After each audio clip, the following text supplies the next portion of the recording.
Yeah. Encounter of a lifetime. Wow, I'm telling you, even from the first service this morning to even now, I'll tell you, you talk about an encounter of a lifetime is when we come together and worship God. Man, thank you for coming this morning. Thank you for coming to worship. Yeah. I tell you, there is no other time in our life that we will ever be closer to God is than when we worship.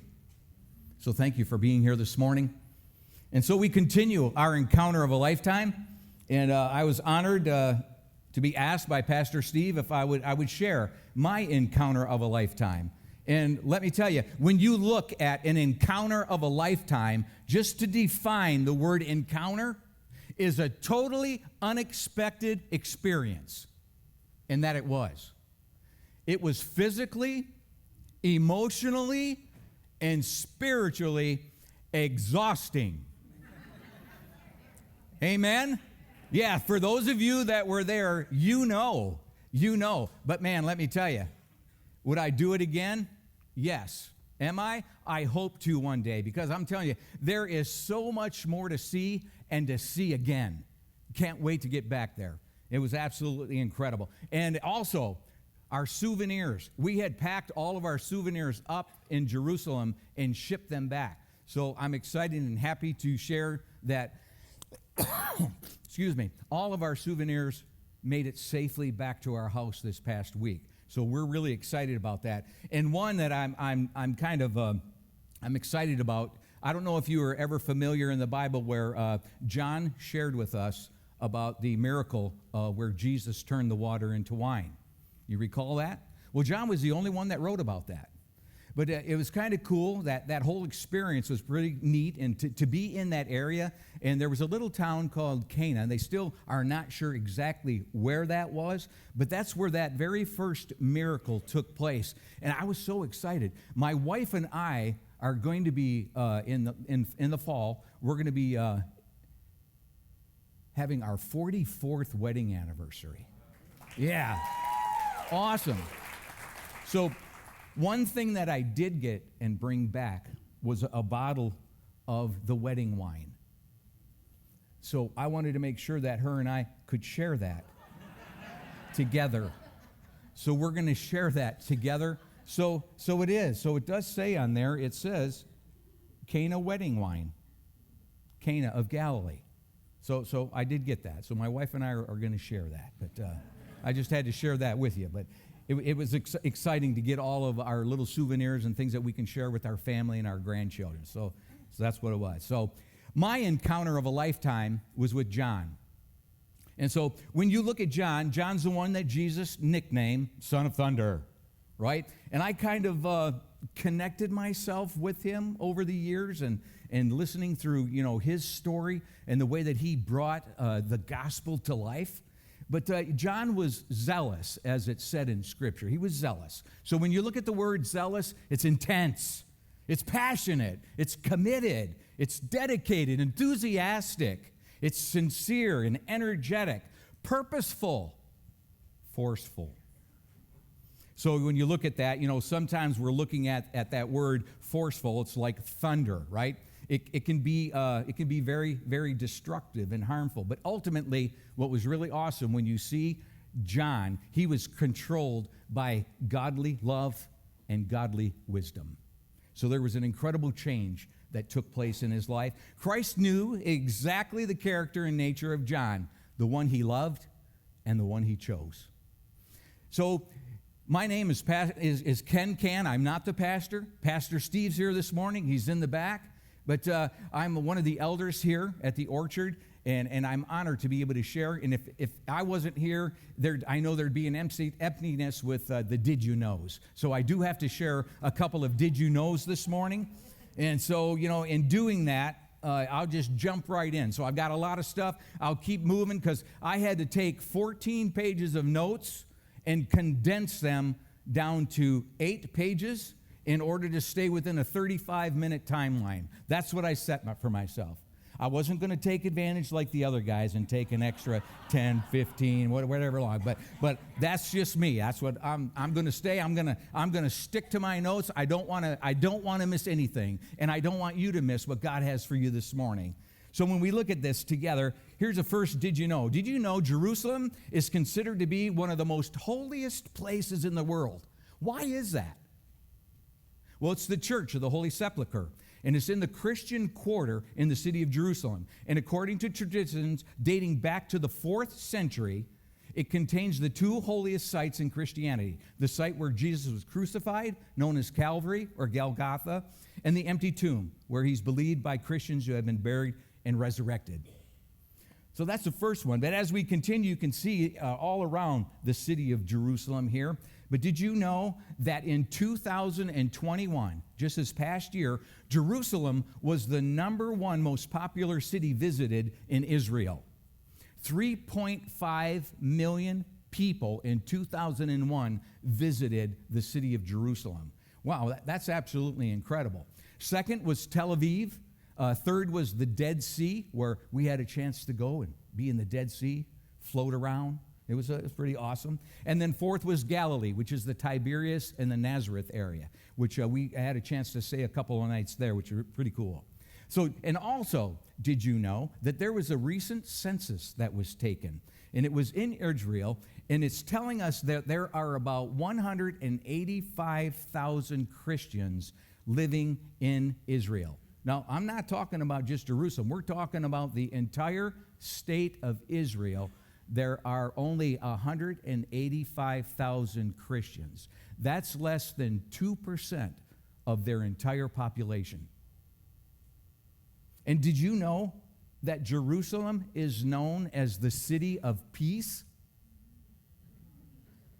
Yeah, think about that. I want to share some quick history with you, so I'm going to blow through this. This is some interesting history about Jerusalem. It sits at the crossroads of the ancient world. It's held in high esteem by the three largest monotheistic religions, which is Judaism, Islam, and Christianity, okay? And each one believes, so the monotheistic, what that means is each one believes that there is one God. But obviously there's only one, as Christianity believes the true and has a correct view of who God really is. And over the past 3,000 years, it has been in at least 118 conflicts since 1350 BC. The city was completely destroyed at least twice, once by the Babylonians under King Nebuchadnezzar, and again by the Romans under Titus in AD 70.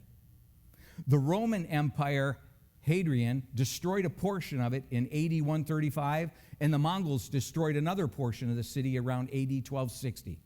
In addition, the city was captured at least 40 times and besieged at least 23 times. When archaeologists finally began excavating the city of Jerusalem, they were surprised to discover that from the layers of rubble, they were surprised to discover that it indicated that parts of Jerusalem had been destroyed at least 40 times. The layers of the rubble in some places were anywhere from 60 to over 100 feet deep. That's where we walked. They were 60 to 100 feet below us. So it's absolutely amazing when you're thinking about that. Since the British Mandate in 1922 to present, the question still is, who rules Jerusalem? The city's been claimed by Christians, by Jews, by Muslims. And what's really neat in there, the oldest portion of the city is still divided into the Armenian, Christian, Jewish, and Muslim quarters. So we had a chance to walk through each and every one of those areas, which was pretty awesome. And even though the Jewish people are currently living in and controlling the city of Jerusalem, the Bible is clear that the Gentiles will continue to struggle over the city. There will be at least one more time when Jerusalem will be overtaken in battle.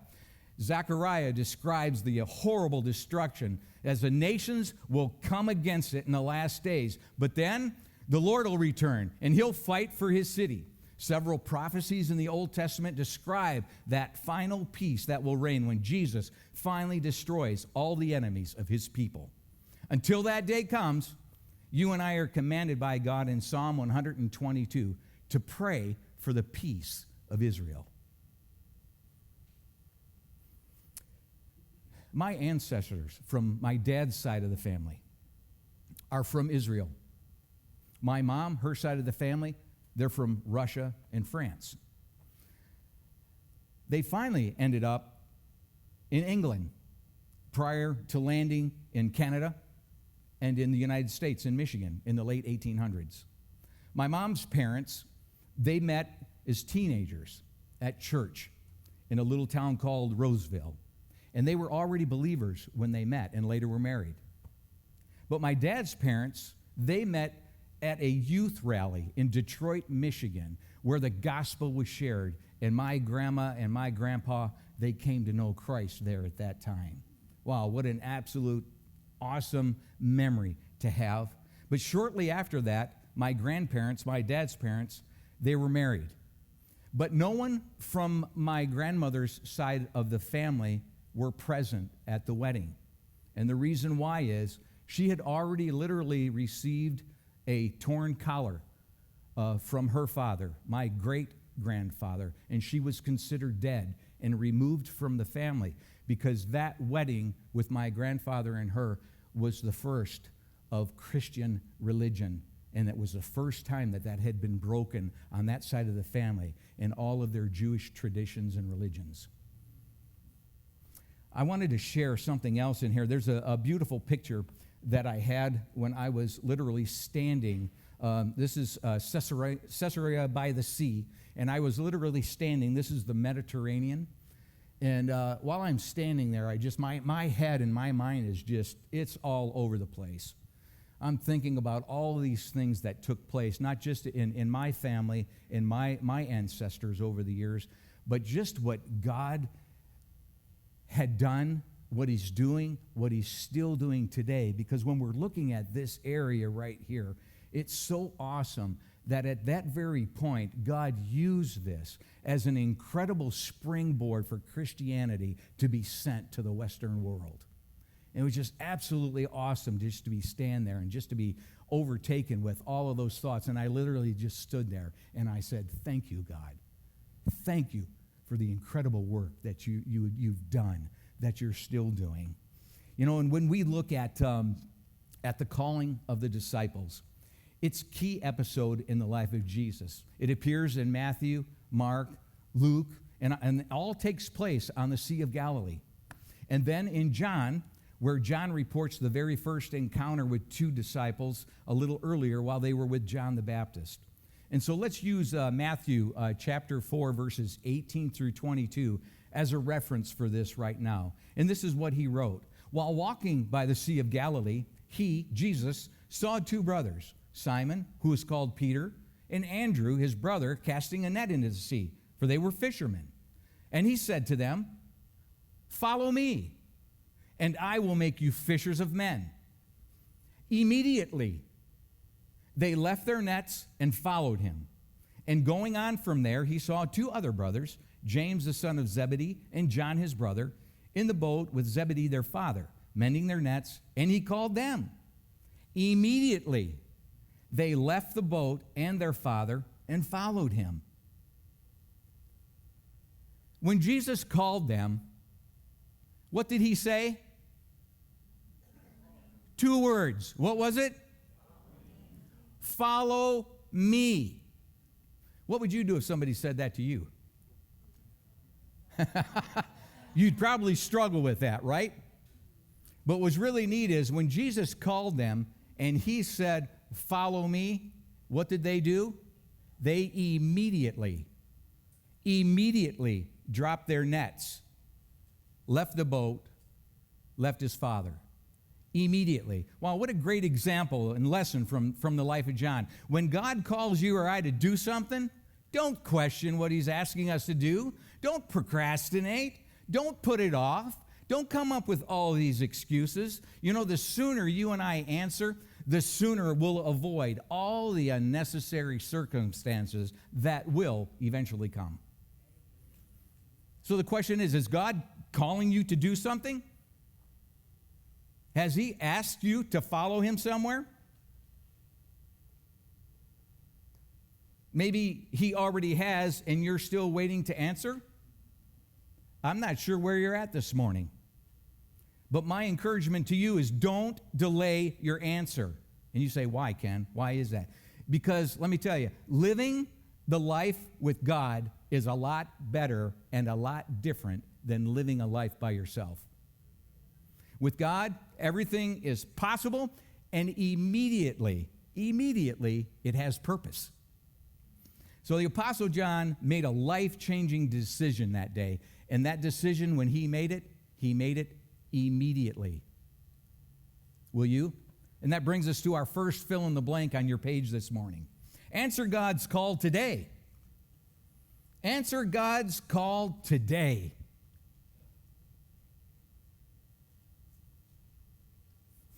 There's another picture that we're going to take a look at here. Here's of the Sea of Galilee.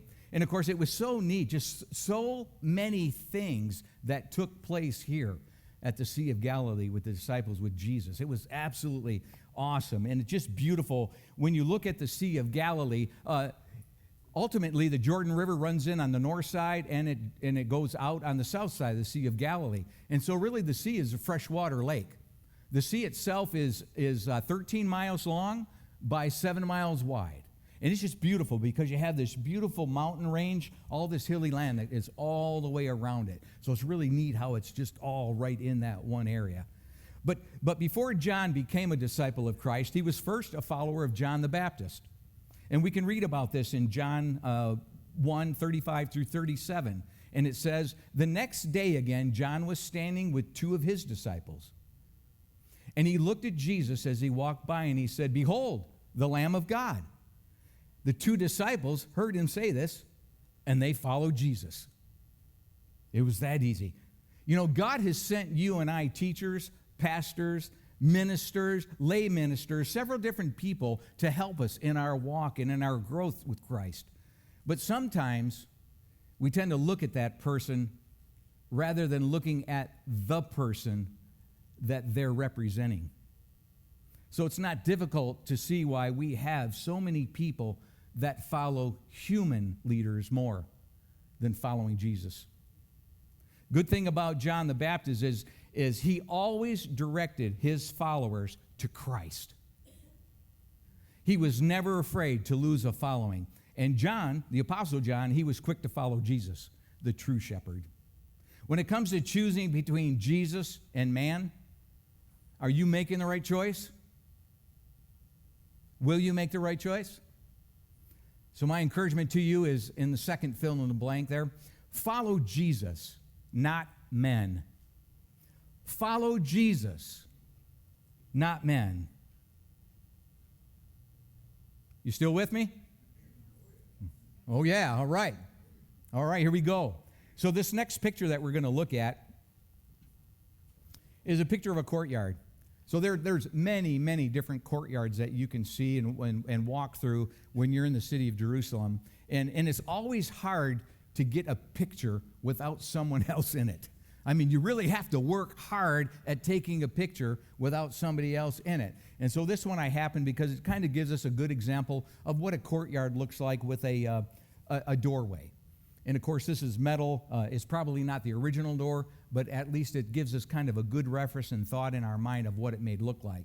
So the Apostle John, he's among the closest friends of Jesus. And like John, you and I need to take advantage of every single opportunity that we have to spend time with God. And we can do this. I mean, that's what we're doing right now. Are you spending time with God this morning? Did you do that when we worshiped? Amen. You have an opportunity when you pray. Right? We have that opportunity to spend time with God in our Bible studies, in our meditation, even in our fellowship. Are you choosing to fellowship with people that are like-minded, that love God and love others like you do? Is that where you're spending your time, to build one another up? You know, for John, it just wasn't enough for him just to be a disciple of Christ. He wanted more. And it resulted in that he was counted as the one who loved Jesus. The close relationship between Jesus and John is demonstrated on the night that Christ was betrayed in the hour following his death. And I'd like us to read about that in John 18, verses 15 and 16. And Scripture says, Simon Peter followed Jesus, and so did another disciple. Since that disciple was known to the high priest, he entered with Jesus into the courtyard of the high priest. But Peter stood outside at the door. So the other disciple, who was known to the high priest, went out and spoke to the servant girl who kept watch at the door and brought Peter in. At this point, all other disciples had deserted their master. However, moments later, Peter would also forsake Christ, leaving John as the only disciple who has not left him. John was even present during the crucifixion of Christ. As Christians, we're not all called just to be followers of Christ when things are going good, when everything's running smooth, right?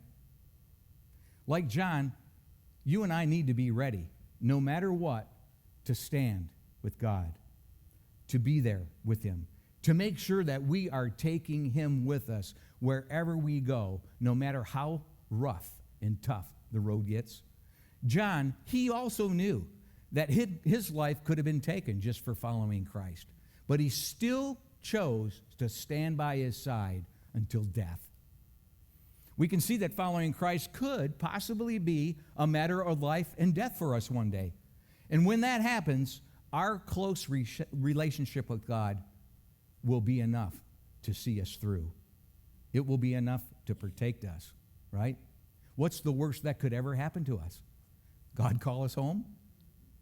What's wrong with that? Isn't that the ultimate? I mean, that's what we're looking for. Amen? Amen. So we can see that following Christ could be a matter of life and death. But when that happens, we want to stand firm, right? And it'll give us the necessary strength no matter what to stand the storm. And that brings us to our third fill in the blank. Develop a closer relationship with God. Develop a closer relationship with God. This next picture that we're going to look at is a place of the skull.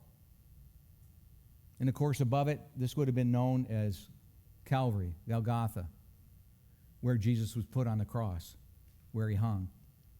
And it's hard to really kind of get a visual of this. I kind of had to kind of close it in and crop it because it's amazing what we see, what man has done over the years and over the centuries. So there's just all kinds of stuff that's all around here. I mean, all kinds of people. Literally, right down over here on that side is a parking lot for the tourist buses. So you have to physically try to just position yourself so that you can at least get a good picture and at least focus in to kind of just give us an idea. But when we read in Scripture about the place of the skull, this is where they believe that took place. So Mary and John, they were present during the crucifixion of Christ. And we read this in John chapter 19, verses 26 and 27. And John wrote, "When Jesus saw his mother and the disciple whom he loved standing nearby, he said to his mother, 'Woman, behold your son.' Then he said to the disciple, 'Behold your mother.' And from that hour, the disciple took her to his own home." Wow. John's response was clear and it was decisive, right? He didn't hesitate. He didn't question Jesus even while he was on the cross. What are you asking me to do? No. He already knew what Jesus was asking him to do, and he didn't question him. And Scripture tells us from that hour, he started taking care of Mary. Wow. When God calls or tells you or I to do something new, are we ready to accept it? Are you ready for God to give you something new to do? You ready to take something new on for His glory? Are you ready to take something on and give it your best for His honor and glory? Are you ready to do whatever it takes to take on something new that will give God glory? And in other words, you might want, for those up here in the north, are you ready just to get her done? Just get her done, right? And so is God telling you and I to do something new, something we've never done before? Like maybe get involved in worship. Are you connected when you come in the morning to worship? Did you really come here this morning to worship? Did you give your all to God when we worshiped? Whether you can sing or not, we can still say the words. Wow. Are you ready to get involved with fellowship? Get connected with people that are like-minded? Are you ready to join a life group? Are you ready to teach? Maybe lead a life group. Join a ministry team. Maybe be the new light in your neighborhood, something that nobody else is doing. Maybe it's time to do something new like love God more, love others more. And that brings us to our next fill in the blank. Be ready for a new task. Be ready for a new task.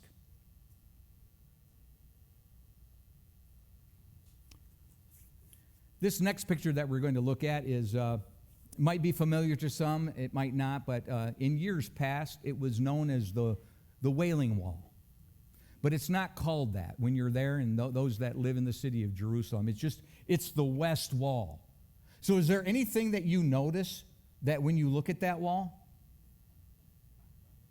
I'm telling you, that shirt of Stephen Young is absolutely incredible. Can you see that shirt right there?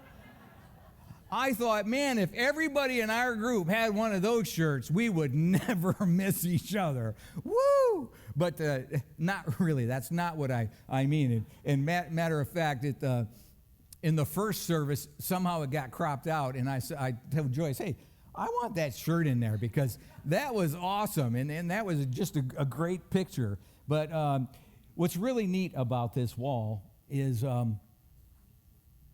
you've got a lot of men in here, and the men and women were separated because they can't be together in this particular area. And same when they're in synagogues and worshiping. And so I took time and I walked. I walked in and out and all around down there. And I was just listening to what was taking place. I couldn't understand. There were those that were praying. There's rabbis that are meeting with those younger men that they're teaching and training. So they're reciting scripture. Some were even singing while they were reciting, and it was just pretty incredible as I kind of walked through there. But ultimately, I wanted to make it all the way to the wall. I just had to touch it. I don't know why, but I just had to touch it. And I don't know what I was expecting to feel when I touched it. I don't know if I was going to get shocked or whatever, but I did. I literally just walked down there and I put my hand on that wall. And I just had my head down, and tears are just rolling down my face. And I'm looking at all these little prayers that people write out. They roll them up and they stuff them in the cracks back up in the wall. And they do that in hopes that an angel will come from heaven, come down and take that prayer back up to God. And I'm just sitting there leaning on the wall, and I'm praying, and I'm thinking, wow, that is an empty hope. As believers, we place all of our trust and our hope in Jesus, knowing that we have the opportunity to communicate directly to him. And he's waiting there on our behalf to take our request directly to the throne room. And I'm just thinking of all of these men and these women that are there without Christ. And I literally just said, God, if it's your will, save them. Save one. What a difference it would be in their life for the life of Christ to become real in them after all that time that they've been in the Old Testament and still just studying the Torah, but to become real in life with the New Testament of Christ. That's what I experienced while I was at the wall. And after Christ's resurrection, the transformation of John and the disciples, it was absolutely incredible, phenomenal. He and the rest of the disciples, they turned into bold, courageous, and dedicated servants of God, far from what they were before because they were scared, hopeless, and depressed before that. But John continued to do the work of God. He helped. Matter of fact, he established the first church in Jerusalem and then served and supported other groups in Asia Minor and Ephesus. He even wrote, during that time, he even wrote 5 books of the Bible: John, 1st, 2nd, 3rd John, Revelation. Well, of all the disciples of Christ, John was the only one that was focused more on God's love and the love that you and I need to be sharing with others. And if you can recall, John wasn't like that before. And I looked at myself as being like John, and I think that's what kind of connected me with having that zealous character and growing out of that and growing into a godly man. At least that's my desire, is to be more of a godly man. And of all the disciples of Christ, John was focused on God's love and loving others. And there, at that very moment, there was a great change that took place in his life. Great change. He had an opportunity to live close with God, to walk with Jesus during that time, hearing him speak of godly love, watching him practice what true love was. And John eventually learned what it was really to take to have a godly love. In the first epistle of 1 John 5:3, it's not going to come up, but I want to share this with you. John helps us understand what love is. And he says in 1 John 5:3, "For this is the love of God, that we keep his commandments. And his commandments are not burdensome." John knew very well that God's commandments and laws are not there to punish or restrict you and I in our freedom. But in reality, it's God's way to communicate his love to you and I. When we keep God's commandments, we feel God's love. It becomes a part of who we are because it preserves us from evil. Keeping the commandments of God holds the key to a life of joy, peace, and happiness. Are you still working those commandments out? What's the first commandment? One God. Second one? No idols. Third one? Do not take the name of the Lord God in vain. The fourth one is, right, keep the Sabbath day holy, worship and rest. Okay, I'm not going to go through them all, but good. I'm glad to hear that at least some of you are still using that because, it absolutely makes a difference when we're keeping the commandments. And notice what else John tells us about godly love in 1 John 4:18. And this one here will come up for you. "There is no fear in love, but perfect love casts out fear.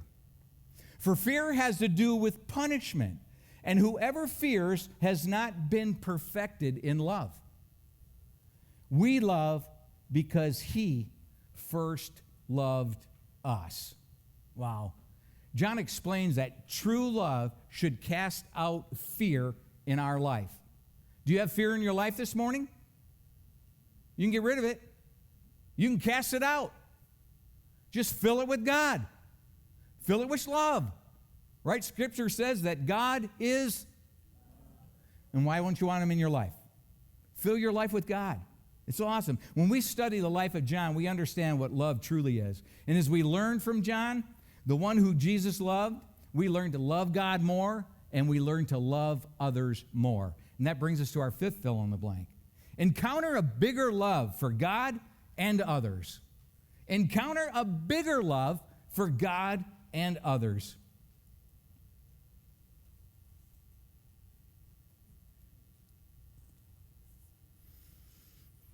As Scripture became more real to me, it was so beautiful for me to see why and how God, through Jesus, specifically chose his disciples by their unique trades, their backgrounds, and their personalities to fulfill the will of his Father. And then, through the inspiration of the Holy Spirit, the Gospels were written.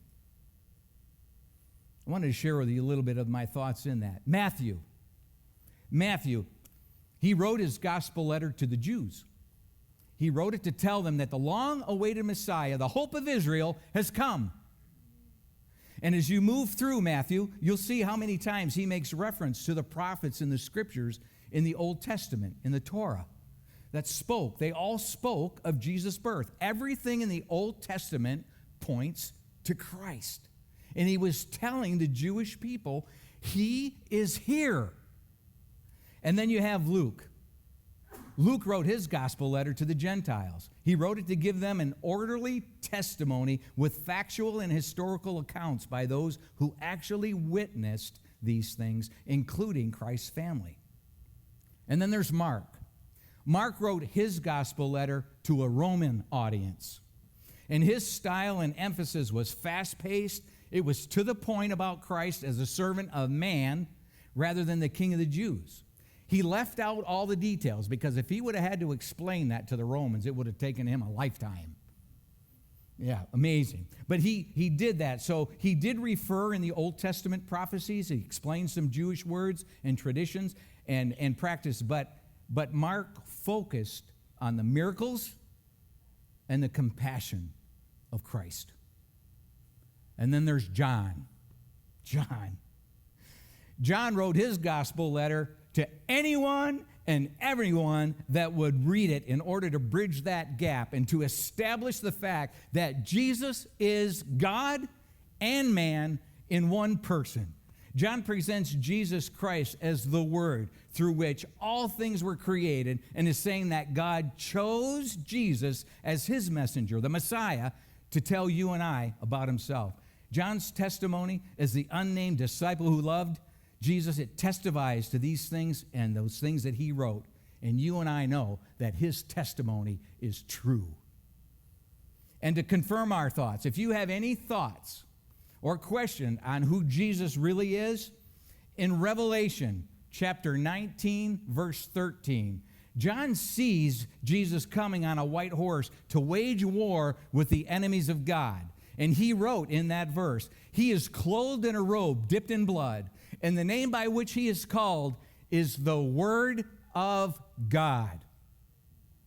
And then in John chapter 1, verses 1 through 17, in the beginning was the Word, and the Word was with God, and the Word was God. He was in the beginning with God. All things were made through him, and without him was not anything made that was made. In him was life, and the life was the light of men. The light shines in the darkness, and the darkness has not overcome it. There was a man sent from God whose name was John the Baptist. He came as a witness to bear witness about the light, who's Jesus, that all might believe through him. He, John the Baptist, he was not the light, but came to bear witness about the light, the true light, which gives light to everyone, was coming into the world. He, Jesus, was in the world, and the world was made through him, yet the world did not know him. He came to his own, and his own people did not receive him. But to all who did receive him, who believed in his name, he gave the right to become children of God, who were born not of blood, nor of the will of the flesh, nor of the will of man, but of God. And the Word, Jesus, became flesh and dwelt among us, and we have seen his glory. Glory is the only Son from the Father, full of grace and truth. John bore witness about him and cried out, "This was he of whom I said, 'He who comes after me ranks before me, because he was before me.' For from his fullness we have all received grace upon grace." Wow, that's huge. I think that's going to be my next message. Grace upon grace. There's so much in there. That is absolutely incredible. And then verse 17, for the law was given through Moses, grace and truth came through Jesus Christ. Amen? Amen. Wow. I have another picture here. A picture of what we could refer to as the empty tomb. As you look at it, you see just darkness. There's nothing inside it. I didn't want to give you a picture of what inside of it because we don't know exactly if this is the place where Jesus was laid. But to kind of give you just at least a picture with nothing else in it, but just a picture of the tomb, the empty tomb. And I want to continue reading about that in John chapter 20, verses 1 through 10. Now on the first day of the week, Mary Magdalene came to the tomb early, while it was still dark, and saw that the stone had been taken away from the tomb. So she ran and went to Simon Peter and the other disciple, the one whom Jesus loved, and said to them, "They have taken the Lord out of the tomb, and we do not know where they have laid him." So Peter went out with the other disciple, and they were going toward the tomb. Both of them were running together, but the other disciple outran Peter and reached the tomb first. And stooping to look in, he saw the linen cloths lying there, but he did not go in. Then Simon Peter came, following him, and went into the tomb. He saw the linen cloths lying there, and the face cloth, which had been on Jesus' head, but not lying with the linen cloths, but folded up in a place by itself. Wow. I'm going to kind of hold right there for a moment. Was that important? Absolutely. Is it really significant? Yes, it is. And I want to share that really briefly with you this morning, because there may be some here this morning that have never heard this or never connected this part of Scripture. But it's so important that in the Hebrew tradition of that day, and it was known by every servant, every family member, and especially every Jewish boy, about the napkin. So the napkin is when the servant would set the dinner table, it would be set specific for the master, and it was set perfectly. Everything on the table was in order. Nothing on the table was out of place. And after the servant would make sure that everything was in place, he would just kind of move out of sight, be off to the side, until the master had finished eating. Now, if the master was done eating, he'd rise up from the table and he'd take his napkin, and then he'd end up wiping his hands with it. He'd wipe his face, and also he'd clean off his beard to make sure that it was clean. All right? Now, if the master was done eating at that moment, he would just take the napkin and he'd just toss it back onto the table. And at that very moment, the servant knew that it was okay for them to go ahead and clear the table off. All right? That's what the wadded up napkin meant. It was telling everyone, I am finished. But if the master got up from the table and he had the napkin in his hand and he used it to clean himself off, clean his hands off, and then he folded it back up and neatly set it back on the table, the servant would not dare touch the table, because what the folded napkin meant at that point is, I am coming back. And that's exactly what Scripture is pointing to and telling us. And that's what Jesus was telling them. I am coming back. And then in verse 8, then the other disciple, who was John, and he had to tell us who reached the tomb first, also went in, and he saw and believed. I'd like to share a closing thought with you from my encounter of a lifetime. I walked today where Jesus walked, in days of long ago. I wandered down each path he knew, with reverent step and slow. Those little lanes, they haven't changed. A sweet peace filled the air. I walked today where Jesus walked and felt him close to me. My pathway led through Bethlehem, a memory ever sweet, the little hills of Galilee that knew his childish feet, the Mount of Olives, hallowed scenes that Jesus knew before. I saw the mighty Jordan roar, as in the days of yore. I knelt today where Jesus knelt. where all alone he prayed.